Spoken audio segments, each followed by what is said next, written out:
November 1962. Harlan, Kentucky. A coal town tucked into the eastern Cumberland Gap, where the mountains press in close on both sides, and the November sky sits low and gray above the ridgeline. A sheriff's deputy arrives at 9 in the morning with an eviction order and 2 men to carry furniture. Clara Briggs is already on the porch when they pull up. She knew they were coming. She has known since October. She is standing in her husband's army jacket, with her arms folded and her 2 boys behind her in the doorway. Daniel is 11. Cody is 8. They are both in school clothes because Clara made them dress for school this morning, even though there is no school today. She wanted them to look like somebody. Across the street, a man in a plain canvas coat and a tan Stetson is sitting on the steps of the hardware store with a cup of coffee going cold in his hand. Nobody recognizes him yet. Here is the story. The house on Sycamore Street is a white clapboard 2-story that Frank Briggs bought in 1953 with money saved from 4 years working the number 6 seam at Consolidated Coal. Frank was 28 years old. He had come back from Korea 2 years before with a shrapnel scar along his left collarbone and a slight hesitation in his left hand that he never talked about and that went away mostly after the first winter. He married Clara Hutchins in the spring of 1952. She was a school teacher at Harlan County Elementary. 3rd grade. She had been teaching 3rd grade since 1949, and she knew every family in the hollow by the names of their children. Frank bought the house on Sycamore Street because it had a yard big enough for a garden and a porch that caught the afternoon sun, and because Clara had grown up in a company house, and he wanted her to have something that was hers and nobody else's. He paid $4,200 for it. He carried the mortgage note in his wallet, folded to the size of a business card, the way men carried important things in those years. He paid it down every month without missing once from 1953 to 1959. In the spring of 1959, the number 6 seam played out. Consolidated closed the portal in April. 1,400 men out of work in a county that had no other work to give them. Frank spent the summer looking. He drove to Middlesboro. He drove to Pineville. He drove to Knoxville once and came back with nothing. In September, he found part-time work at a sawmill in Bledsoe County, 3 days a week, 40 miles each way. He drove it in a truck with a cracked block that he kept running with baling wire and prayer. In January 1960, the truck died for good on the mountain road coming home in a snow, and Frank walked 4 miles in the dark to a farmhouse and called Clara from their phone, and she drove out and got him, and they left the truck on the shoulder, and it sat there 3 weeks before the county towed it. Frank wrote to his brother in Cincinnati about work. His brother wrote back, "There was work in Cincinnati at a machine shop on the east side. Union wages." Frank drove up in a borrowed car in February and interviewed and got the job. He came home and told Clara, and Clara said she would follow him in the summer when school let out. He went back to Cincinnati in March and sent money home every 2 weeks, enough for the mortgage and the groceries and the electric bill. In June, on a Thursday evening, Frank Briggs was crossing a street 2 blocks from the machine shop when a delivery truck ran a red light. He was 37 years old. Clara got the call on a Friday morning. She was at school. The principal came to her classroom door and asked her to step into the hallway, and she knew from the way he held his face what kind of news was waiting in the hallway. She drove to Cincinnati and brought Frank home and buried him on the hill behind Harlan Baptist Church, where his mother and father were already buried, and where she had always assumed they would both be buried eventually, only not like this, and not this soon. She went back to teaching in September because the boys needed to eat and the mortgage needed to be paid. And Clara Briggs was not a woman who sat down when things needed doing. She was 34 years old, and she had 2 boys and a mortgage and a teacher salary of $187 a month, and she held it together by arithmetic, by cutting every number down to the bone and keeping the bone. She held it together for 2 years. In the summer of 1962, Harlan County cut the school budget. 3 teachers let go. Clara was the last hired of the 3. She was told in July. School started in September, and Clara was not in it for the first time since 1949. She spent September looking for work the way Frank had spent his summers looking for work. She found nothing that paid enough. In October, she missed the mortgage payment. In November, the First National Bank of Harlan sent a man to the door with a notice. Outstanding balance, $1,840. Payment 60 days past due. Legal proceedings to commence. She wrote to the bank. She asked for 60 days. She said she was looking for work. She said she had 2 boys in school.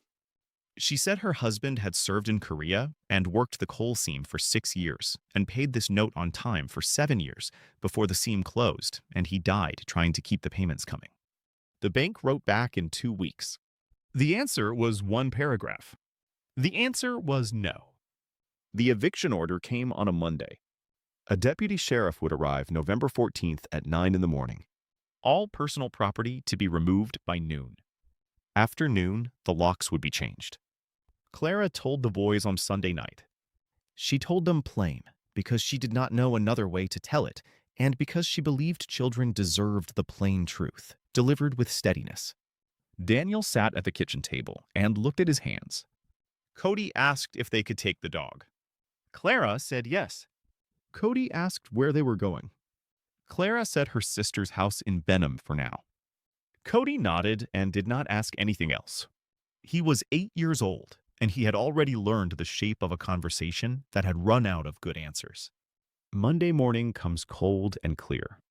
The Cumberland ridgeline is sharp against a pale sky. The maple in the front yard has gone bare overnight, the last leaves down in the first hard frost. Clara is on the porch at 8:30. Frank's army jacket over her dress, the one with the 7th Infantry patch on the shoulder that she has not washed since he died, because it still smells faintly of the machine oil he worked in Cincinnati, and she is not ready to wash that out. The boys are behind her in the doorway, in their school clothes, because she made them dress that way. She wanted them to look like somebody. The neighbors know. In a town of 4,000 people on a Monday morning, the neighbors always know.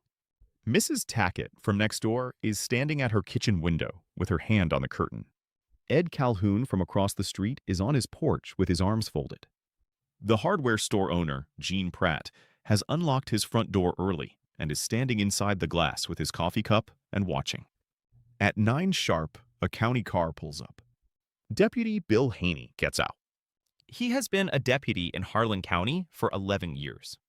He has served 4 eviction orders in that time, and he does not like serving any of them, and he likes this one least of all, because he knows Frank Briggs's name, and he knows what Korea cost this county, and he knows Clara Briggs taught his nephew in 3rd grade in 1957. 2 men get out of a second car. Movers hired by the bank to clear the property. Deputy Haney walks up the front path. He takes his hat off when he reaches the porch steps. Mrs. Briggs. Clara. I have to serve this order, ma'am. Clara looks at him. I know you do, Bill. He holds the paper out. She does not take it. He sets it on the porch railing. The 2 movers stand at the bottom of the steps, waiting. Across the street, on the hardware store steps, a man in a canvas coat and a tan Stetson sets his coffee cup down on the step beside him. He has been sitting there since 8 o'clock. He drove into Harlan the night before and stayed at the Cumberland Motor Court on the edge of town. He was on his way through to a location scout in Virginia, and he stopped because he was tired, and the motor court had vacancy. And the woman at the desk told him the coffee shop opened at 6, and he wanted coffee before the mountain roads. He does not know Clara Briggs. He does not know Sycamore Street. He does not know anything about the house on the hill where Frank is buried, or the 3rd grade classroom, or the number 6 seam. He knows what an eviction looks like. He has seen one before, in another county, in another year, and he knows the shape of it from the street. The woman standing very still. The paper on the railing. The men waiting at the bottom of the steps. He sits on the hardware store steps and watches. Where are you watching from? Drop your state in the comments. I want to see how far this story reaches. Deputy Haney says, Ma'am, if you need time to get the boys' things together. We're ready, Clara says. We were ready yesterday. The movers start up the steps. Daniel steps out from the doorway. He is 11 years old, and he is standing in his good school clothes, and he is looking at the movers the way his father used to look at things that were wrong and could not be fixed, with a kind of flat, quiet fury that has no outlet. He does not say anything. He just stands there. Cody comes out beside his brother. He is holding the dog by the collar. The dog is a brown mixed hound named Corporal that Frank named as a joke and that has slept at the foot of Cody's bed every night since Frank died. Across the street, the man in the tan Stetson stands up from the hardware store steps. He does not hurry. He crosses the street the way a man crosses when he has already made up his mind, and the only thing left is the walking. Ed Calhoun on his porch sees him coming and straightens up. Gene Pratt, behind the hardware store glass, sets his coffee cup down on the counter. The man walks up the front path and stops at the bottom of the porch steps. He looks at Deputy Haney. He looks at Clara. He looks at the paper on the railing. He looks at Daniel and Cody and the dog. Then he looks at Deputy Haney. How much? Deputy Haney blinks. Sir, the outstanding balance. How much does she owe? Haney looks at the eviction order on the railing. Sir, this is a legal matter. I'm not asking you to stop the proceeding. I'm asking you how much she owes. Haney picks up the order. He finds the line. $1,840. The man nods once. He reaches inside his canvas coat and takes out a long brown leather wallet. He opens it standing at the bottom of the porch steps in the cold November morning, with the maple leaves on the ground and the Cumberland Ridge behind the rooftops. He counts the bills into his palm. He does not count them onto a hood or a counter. He counts them into his own hand, standing up in front of the whole street. 18 bills. He folds them once. He holds them out to Deputy Haney. That covers the balance? Haney looks at the money. His jaw works once. Yes, sir. That covers it and then some. Then you don't need to be here. Haney looks at the money in his hand. He looks at Clara. He looks at the two movers at the bottom of the steps. He looks across the street at Ed Calhoun on his porch. He has been a deputy for 11 years, and he has never had a moment quite like this one, and he does not expect to have another. He turns to the movers. We're done here. The movers look at each other. One of them shrugs. They walk back to their car and get in. Deputy Haney folds the money carefully and puts it in his breast pocket. He picks the eviction order up off the railing. He folds it in half. He puts it in his other pocket. He puts his hat back on. Mrs. Briggs. Clara, you'll get a receipt from the bank by end of week. Paid in full. He walks back down the front path to his county car and gets in and sits there a moment before he starts the engine. He starts it. He pulls away from the curb slowly, the way a man drives when he is still thinking about what just happened. The mover's car follows him down Sycamore Street. The street goes quiet. Clara Briggs is standing on her porch, looking at the man at the bottom of her steps. Frank's army jacket. The 7th Infantry patch. Two boys behind her, one holding a brown hound named Corporal. She has the look of a woman who has been braced for impact for 3 weeks, and the impact has not come, and her body does not yet know what to do with that. Mister. Her voice is steady. It has been steady all morning. I don't know who you are. He looks up at her. Yes, you do. She does. She has known since he crossed the street. She is a school teacher, and school teachers notice faces, and she has noticed this one on 100 movie posters, on 100 marquees, in 100 small towns across eastern Kentucky. She knows. She just needed a moment before she said it out loud. I can't accept this, she says. I am not a charity case. My husband was not a charity case. No, ma'am. He was not. He puts the wallet back inside his coat. Your husband went to Korea at 26 years old and came back and worked a coal seam for 6 years and drove 40 miles each way to a sawmill to keep your mortgage current, and then drove to Cincinnati to keep it coming when the seam closed. He died crossing a street so his family could stay in the house he bought them. He pauses. That is not a charity case. That is a man who paid every debt he ever had. I am settling one he is owed. Clara's hands, which have been folded across the front of Frank's jacket all morning, come apart. She puts one hand up to her mouth, just for a moment. Then she brings it down. Have you ever watched someone hold themselves together for weeks, for months, braced so long against the thing that is coming that when it does not come, their hands don't know where to go? That moment, that is the one that breaks you open, not the loss. The reprieve. Daniel comes down off the porch. He is 11 years old, and he walks down the front steps and across the dead grass, and he stops in front of the man, and he looks up at him. You knew my dad? The man looks down at him.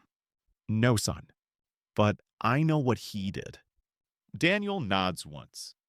The flat, quiet fury in his face has changed into something else that does not have a name yet in an 11-year-old, but that will have one later when he is older and looks back at this morning on Sycamore Street. He puts his hand out. The man shakes it. The way men shook hands in 1962, when there was nothing else to give. He turns and walks back down the front path. Clara calls after him. Mr. Wayne. He stops at the gate. Frank would have wanted to thank you himself. He stands there a moment with his back to the porch. The Cumberland Ridge is above the rooftops. The maple is bare. The November light is cold and flat and honest. I know he would, he says. That's why I get it. He goes through the gate and crosses Sycamore Street and picks up his cold coffee from the hardware store steps and walks to his truck and gets in. He starts the engine. He sits a moment. Gene Pratt comes out of the hardware store. He stands on the sidewalk. He does not say anything. He just stands there, the way a man stands when he has witnessed something and does not want to be inside when it is over. Wayne puts the truck in gear. He pulls out onto Sycamore Street and turns south toward the Mountain Road and Virginia, and the location scout that is waiting, and the long day of driving that is ahead of him. The exhaust hangs in the cold air behind the truck for a moment. Then it thins. Then it is gone. Clara Briggs stands on her porch and watches the street long after the truck has turned the corner. Then she turns around and looks at her house. The door is still open. The boys are still on the porch. Corporal is sitting at Cody's feet, looking up at her. She walks up the steps and past the boys and through the door. Come inside, she says. I'll make breakfast. Clara Briggs found work in December 1962 as a bookkeeper at Harlan Hardware. Gene Pratt gave her the job the same week without being asked. She worked there 11 years alongside teaching, which she returned to in 1964 when the county reopened the positions. She paid the mortgage off in full in 1969. She made the last payment herself at the First National Bank of Harlan, in person, at the same counter where the foreclosure notice had been drawn up 7 years before. The teller who processed it was 22 years old and did not know the history. Clara did not explain it. She took the satisfied note and folded it to the size of a business card, the way Frank had always folded it, and put it in her purse and walked out. Daniel Briggs graduated from the University of Kentucky in 1973 with a degree in civil engineering. He spent 30 years building bridges for the Kentucky Transportation Cabinet. He is retired now. He still lives in Harlan County. Cody Briggs became a school teacher. 3rd grade. Harlan County Elementary. The same school where his mother had taught, the same grade. He taught there for 28 years. He retired in 2001. Clara Briggs died in 1998 in the house on Sycamore Street. She was 72. The maple in the front yard had grown back full. She died in the bedroom, where Frank's army jacket still hung on the back of the door. June washed it once in 1991, carefully, by hand. She hung it back on the door the same afternoon. John Wayne died in June 1979. He never mentioned Harlan, Kentucky in any interview. He never wrote of it in any letter that was ever found. Deputy Bill Haney told the story at his retirement party in 1974 to a room of 40 people. Gene Pratt told it at Clara's funeral in 1998. Ed Calhoun told it to his grandchildren every Thanksgiving until he died in 2003. That is most of how it ever got out. In 2004, Daniel and Cody Briggs donated 3 items to the Harlan County Historical Society on Central Street. The first is Frank Briggs's discharge papers. United States Army. 7th Infantry Division. Honorably discharged, 1952. The paper has been folded and unfolded so many times, it is soft as cloth at the creases. The second is the satisfied mortgage note, folded to the size of a business card. The third is a photograph. November 1962. Sycamore Street. Mrs. Tackett took it from her kitchen window with a brownie camera. It shows a tall man in a canvas coat and a tan Stetson crossing a residential street alone. You cannot see his face. You can see the direction he is walking. He is walking toward the porch, where a woman is standing in a soldier's jacket with 2 boys behind her. The display case sits along the east wall of the Historical Society building. A card beside it reads, "Donated by Daniel F. Briggs and Cody R. Briggs in memory of their father, Corporal Frank James Briggs, 1925 to 1962, 7th Infantry Division, Republic of Korea, and their mother, Clara Hutchins Briggs, 1926 to 1998, who put breakfast on the table the same morning. And in memory of a man who crossed a street in November 1962 and did not keep walking." The morning light comes through the east window and falls across the discharge papers and the photograph for about 20 minutes every day. Then it moves on. If this story reached you, do me a favor, pass it on. Share it with a veteran in your life. Hit that subscribe button if you haven't yet. There are more Duke stories coming. And unfortunately, they don't make men like John Wayne anymore.